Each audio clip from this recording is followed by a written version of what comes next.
Assalamualaikum warahmatullahi wabarakatuh. Halo Bapak Ibu sekalian, sahabat sekalian, para operator Arkas dimanapun Anda berada.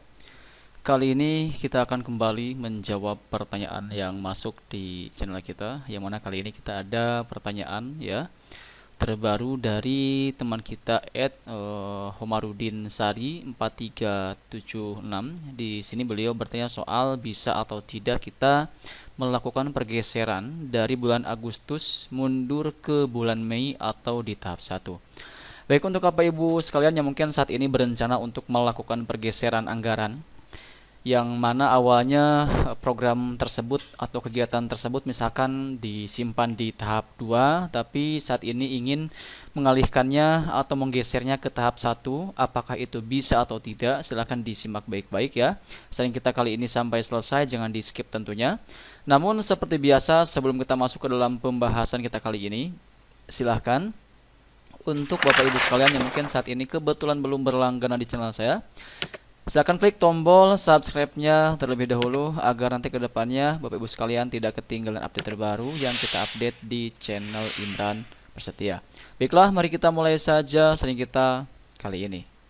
Baik, di sini kita akan masuk dulu ke aplikasi Arkasnya supaya nanti kita dalam penyampaiannya lebih mudah untuk dipahami, terkhusus buat Bapak Ibu sekalian para operator Arkas yang masih sangat pemula ya, teman-teman. Nah, jadi di sini teman-teman kita akan masuk dulu ke tampilan pergeseran ya di penganggaran reguler, dan kita pilih tahun 2026, kita buka. Di sini kita akan masuk ke tampilan pergeseran dengan pilih di sini pergeseran, kemudian lanjutkan.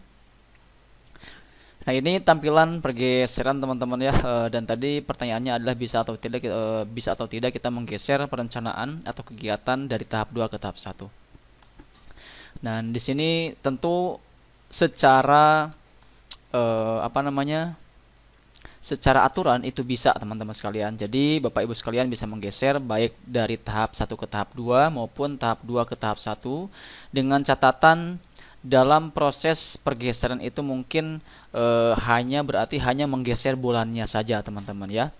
Tidak bisa kita menggeser lintas rekening belanja seperti itu. Jadi kalau cuma sebatas misalkan awalnya di kegiatan November ini ada yang namanya kegiatan kegiatan pertemuan orang tua siswa misalkan teman-teman ya.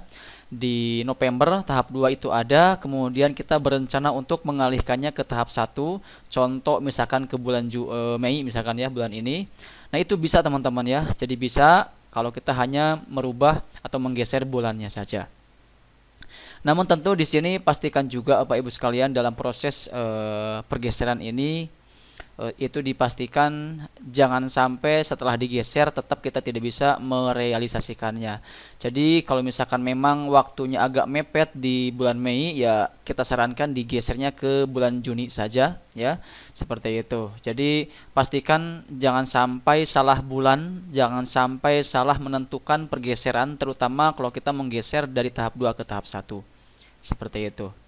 Kemudian juga dipastikan ya teman-teman, pastikan juga dalam pergeseran ini untuk memperhatikan masalah dana di tiap tahapannya. Maksudnya adalah pastikan antara anggaran tahap 1 dan tahap 2 itu minimal tahap 1 itu sama dengan tahap 2, jadi 50% 50%.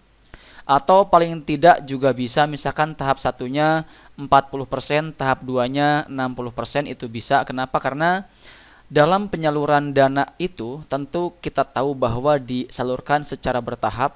Tahap satunya 50%, tahap 2-nya 50%. Jadi kalau misalkan di perencanaan tahap 1 itu ternyata membutuhkan anggaran sebesar 40%, maka yang disalurkan di tahap 1 itu masih mencukupi untuk bisa merealisasikan semua perencanaan atau kegiatan yang sudah kita susun dan sudah disahkan oleh dinas terkait ya. Jangan sampai di tahap 1 ini anggarannya itu lebih dari 50%. Kenapa? Karena kalau misalkan lebih dari 50%, sisanya itu kita akan menggunakan dana apa gitu kan. Yang ada nanti kita malah harus menggesernya lagi ke tahap 2. Ya, jadi kegiatan tahap 1 tidak bisa dilaksanakan dikarenakan dananya kurang. Nah, itu bisa saja terjadi Jika seandainya di perencanaan ternyata tahap satunya itu lebih banyak penganggarannya dibandingkan tahap 2. Seperti itu. Jadi ya usahakan kalau misalkan kita ingin menyusun perencanaan anggaran di Arkas, itu idealnya adalah 50% tahap 1, 50% tahap 2. Atau bisa juga 40% tahap 1, 60% tahap 2. Yang tidak bisa itu ya 60% tahap 1, 40% tahap 2. Kenapa? Karena kalau misalkan 60% tahap 1, berarti kita kurang 10% anggaran untuk bisa menutupi ya perencanaan yang kita rencanakan di tahap 1. Jadi perhatikan ini teman-teman ya, di setiap kita melakukan pergeseran anggaran di Arkas. Jadi untuk teman kita kali ini ya Pak Komarudin Sari, itu usahakan jika seandainya ingin melakukan pergeseran dari tahap 2 ke tahap 1, itu jangan lupa untuk memperhatikan juga ya anggaran di tiap tahapannya ya. Jangan sampai tahap 1 ini lebih besar dibandingkan tahap 2 ya. Tapi kalau misalkan ternyata setelah digeser tahap 2 ke tahap 1 itu masih masuk 50%, itu masih oke teman-teman ya, seperti itu. Baik, mungkin itu saja yang bisa kita sampaikan di kesempatan kali ini. Mohon maaf apabila misalkan dalam penyampaian kita agak sedikit kecepatan penyampaiannya, atau ada penyampaian yang muter-muter, ya kita harap ini bisa dimaklumi karena kita pun di sini menyampaikan berusaha untuk sedetail mungkin supaya nanti operator yang masih sangat pemula sekalipun bisa paham dengan apa yang kita sampaikan di video kita kali ini. Dan silahkan untuk kalian yang mungkin saat ini kebetulan juga punya pertanyaan yang lain seputar Arkas ya, silahkan jangan sungkan untuk bertanya di channel ini, di video ini teman-temannya, di kolom komentar.